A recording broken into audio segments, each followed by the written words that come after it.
Bonjour à tous, on se retrouve pour la présentation du jeu Mini Rogue. Il s'agit d'un jeu coopératif pour 1 à 2 joueurs à partir de 14 ans et pour des parties d'environ 30 minutes. Dans Mini Rogue, nous incarnons des aventuriers s'enfonçant dans les profondeurs d'un donjon lugubre à la recherche du Sandog, un artefact légendaire. Pour mettre en place Mini Rogue, chaque joueur choisit une carte personnage et initialise son plateau de personnages en fonction de ses caractéristiques. La carte de référence Fantôme Récompense est placée à côté du plateau. Chaque joueur récupère un dé blanc et un dé noir, on place un cube gris sur la première zone du donjon et un cube rouge sur le plateau des points de vie des monstres. Ensuite on met en place la zone. On récupère 8 cartes sales qu'on pose face cachée, formant ainsi un carré de 3 par 3. Le dernier emplacement est la pile des boss. Pour former cette pile, on place la carte gardien les restes Toug face cachée en bas de la pile et on ajoute 3 cartes gardiens face cachée au-dessus. Pour commencer la partie, il ne reste plus qu'à dévoiler la première carte dans le coin supérieur gauche et d'y placer notre pion personnage. À chaque tour de jeu, nous explorons une zone du plateau, soit en dessous, soit à droite de notre position. Un tour se joue en 3 phases. On commence par la phase de préparation de la zone.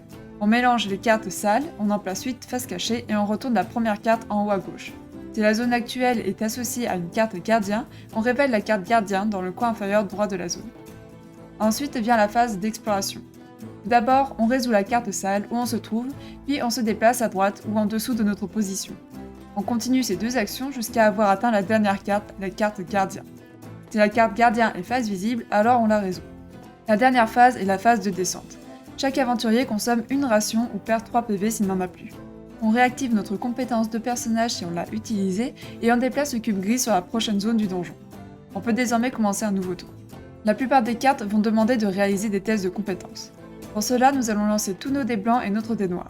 Les dés blancs vont définir si nous avons réussi ou non notre jet. En effet, si on a un 5 ou un 6, cela signifie un succès. Les autres faces sont un échec.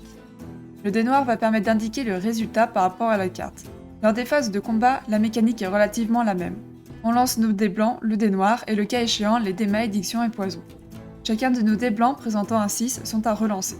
On additionne ensuite les deux résultats qui devient la valeur de notre dé.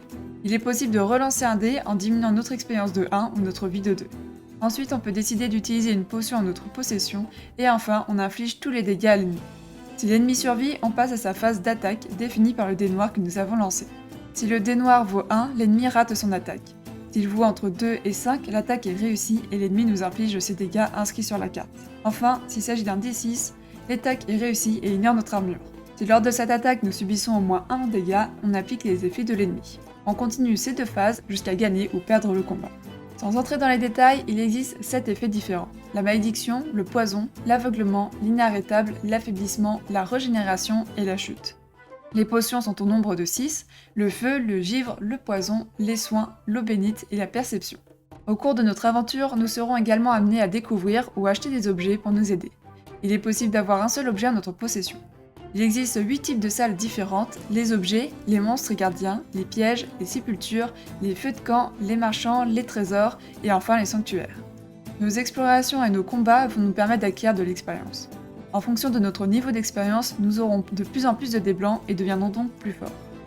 Dès que nous vaincrons le dernier gardien, nous remportons la victoire.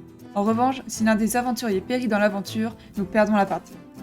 Mini Rogue nous propose une variante avec des postures de combat pour nous permettre de maîtriser un peu mieux nos actions.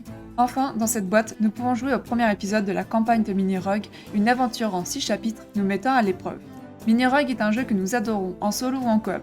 Les premières parties ont été un peu compliquées pour appréhender les icônes, toutefois on constate rapidement le potentiel du jeu, ce qui nous incite à retenter l'expérience et arriver à vaincre le dernier gardien. Les parties sont rapides à jouer mais nous mettent au défi. Même s'il y a peu de matériel, la boîte de base permet de jouer une bonne quinzaine de parties sans frustration ni impression de jouer toujours la même chose. Nous arrivons à la fin de la présentation de Mini Rogue, j'espère que cette vidéo vous a plu. Si vous avez déjà le jeu, je vous invite à nous dire en commentaire votre avis. Je vous souhaite une bonne journée et surtout, amusez-vous bien.